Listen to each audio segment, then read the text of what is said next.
Le Mali a annoncé dimanche 4 août 2024 rompre ses relations diplomatiques avec l'Ukraine, après qu'un haut responsable ukrainien a, selon Bamako, avoué l'implication de Kiev dans la bataille terroriste de la semaine dernière à Tinzawaten. Salut à toi, moi c'est Doom, bienvenue dans les actus de ce 6 août 2024. Alors, pour contextualiser un peu, il faut savoir que le Mali est en proie à une guerre terroriste depuis janvier 2012, à la suite d'une insurrection de groupes salafistes, djihadistes et indépendantistes pro-Azawad. Alors, l'Azawad, c'est tout simplement un territoire situé au nord du Mali, dont les Touaregs réclament l'indépendance depuis 1963. Depuis 2012 donc, l'armée malienne fait face non seulement aux indépendantistes Touaregs, mais aussi à des djihadistes d'Al-Qaïda. Il faut aussi rappeler que le pays a connu deux coups d'État. Le premier en avril 2012, dirigé par le militaire Amadou Sanogo, qui a renversé Amadou Toumani Touré, dit ATT, et le second perpétré par les forces armées maliennes en août 2022, qui a destitué le président de l'époque, Ibrahim Boubacar Keïta, dit IBK. Le colonel Assimi Goïta prend alors la tête de la junte militaire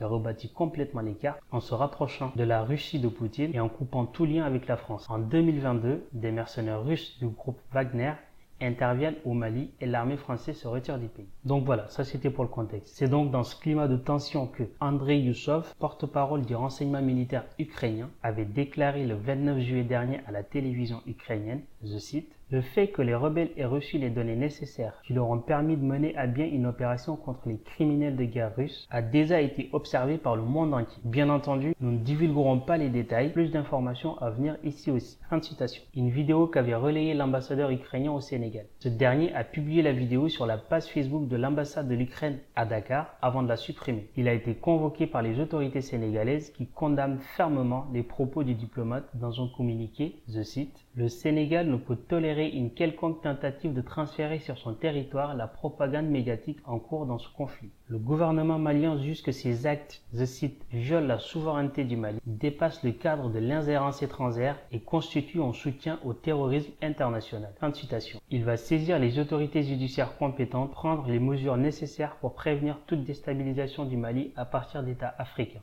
notamment à partir d'ambassades ukrainiennes installées dans la sous-région, avec des terroristes déguisés en diplomates, a dit M. Maïga. Voilà ce que je peux vous dire sur cette affaire à l'heure actuelle. Je ne manquerai pas de vous tenir évidemment au courant de la suite des événements. Au Royaume-Uni, les violences se poursuivent malgré les annonces du gouvernement. Le lundi 29 juillet dernier, près de Liverpool, un homme a tué 3 fillettes avec un couteau. Seulement quelques heures après les faits, la responsabilité d'un migrant a été évoquée sur les réseaux sociaux. Bien que rapidement démentie, cette fausse information a rapidement entraîné des manifestations violentes anti-migrants et anti-musulmans qui secouent depuis une semaine tout le pays. 378 arrestations ont déjà eu lieu. Les premières violences ont débuté sur fond de rumeurs en partie démenties sur le profil du suspect, présenté à tort comme un demandeur d'asile de confession musulmane. Le jeune homme de 17 ans est en réalité né à Cardiff, au Pays de Galles, et selon les médias britanniques, sa famille est d'origine rwandaise. Le Premier ministre travailliste Keir Starmer a promis des condamnations rapides pour les émeutiers et dénoncé la haine d'extrême droite. Je cite, « Nous ferons en sorte que tous ceux qui seront condamnés à des peines de prison ferme pour les émeutes et désordres auront une place en prison qui les attendent »,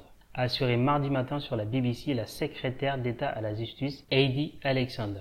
Durant le week-end, des hôtels hébergeant des demandeurs d'asile, réputés le faire, ont été pris pour cible, ainsi que des mosquées. À Burnley, dans le nord-ouest de l'Angleterre, une enquête pour actes racistes a été ouverte après que des tombes ont été vandalisées dans le quartier musulman. Là aussi, évidemment, je tiendrai au courant de l'évolution de la situation. Tiaroy 44. La France fait un pas vers la reconnaissance. Pour la première fois, le 18 juin dernier, la France a reconnu que 6 tirailleurs africains tués lors du massacre de Tiaroy en 1944 étaient, entre guillemets, morts pour la France. Une décision critiquée par Ousmane Sonko. Je cite, « Ce n'est pas à la France de fixer unilatéralement le nombre d'Africains assassinés après avoir contribué à la sauver », a réagi le Premier ministre sénégalais. Ce dernier qui, par ailleurs, demande au gouvernement français de revoir ses méthodes car les temps ont changé, et affirme que Tiaroy 44, comme tout le reste, sera remémoré autrement désormais. Alors, là aussi, pour te mettre un peu de contexte, je t'amène au matin du 1er décembre 1944 au camp militaire de Tiaroy, dans la banlieue de Dakar. Des troupes coloniales et des gendarmes français avaient tiré sur ordre d'officiers de l'armée française sur des tirailleurs rapatriés qui réclamaient leur arriéré de sol. Selon le bilan dressé par les autorités françaises à l'époque, au moins 35 tirailleurs avaient trouvé la mort sur place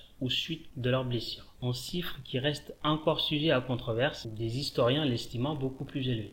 Le lieu d'inhumation des soldats tués, dans des tombes individuelles ou des fosses communes, à Tiaroy ou ailleurs, fait également débat. Le traumatisme et le souvenir de ce massacre sont toujours vifs au Sénégal et sur le continent africain. À savoir que l'appellation tirailleurs sénégalais est due au fait qu'à l'époque, Dakar était la capitale de l'AOF, l'Afrique occidentale française. C'était avant les indépendances, donc il n'y avait pas de Mali, ni de Côte d'Ivoire, ni de Burkina, etc. Sinon, en réalité, les tirailleurs entre guillemets sénégalais venaient de toute l'Afrique occidentale. D'ailleurs, parmi les 6 qui viennent d'être reconnus comme morts pour la France, il y a en réalité 4 Sénégalais, un Ivoirien, un Burkinabé. À noter que le 80e anniversaire des massacres de Thiaroye 44 aura lieu le 1er décembre 2024 et le gouvernement sénégalais laisse entendre que ce ne sera pas une commémoration comme les autres. Donc à suivre, rendez-vous au mois de décembre. Google condamné pour pratiques anticoncurrentielles avec son moteur de recherche. Google a été reconnu coupable de pratiques anticoncurrentielles, la décision rendue ce lundi 5 août par un juge fédéral à Washington. Une première historique aux États-Unis. En cause, comment Google maintient son moteur de recherche comme logiciel par défaut sur des millions d'appareils. Alors, pour te l'expliquer simplement, quand tu viens d'acheter un nouvel ordinateur ou un nouveau téléphone, tu utilises un navigateur pour aller sur Internet. Selon ce juge fédéral, Google aurait versé près de 26 milliards de dollars à des compagnies comme Apple ou Samsung pour qu'elles mettent Google Chrome comme navigateur par défaut de leurs produits. Comme ça, toi, avec ton nouveau téléphone, tu vois que ton navigateur c'est Chrome, et ben tu ne vas plus t'embêter à aller installer d'autres navigateurs. Une pratique qui ne laisse aucun sens aux concurrents de Google, estime le juge Meta. Il faut savoir que le moteur de recherche Google représente plus de 90% du marché mondial. Et pour finir ces actus du jour, je te propose de faire un tour aux JO de Paris.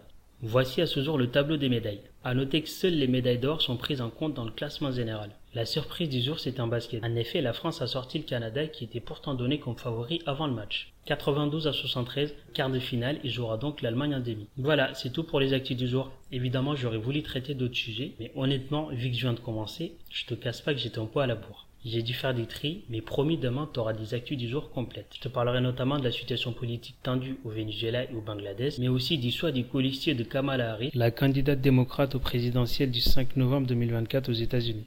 D'ici là, garde l'esprit libre et ouvert. Et moi, je te dis à demain. Salut!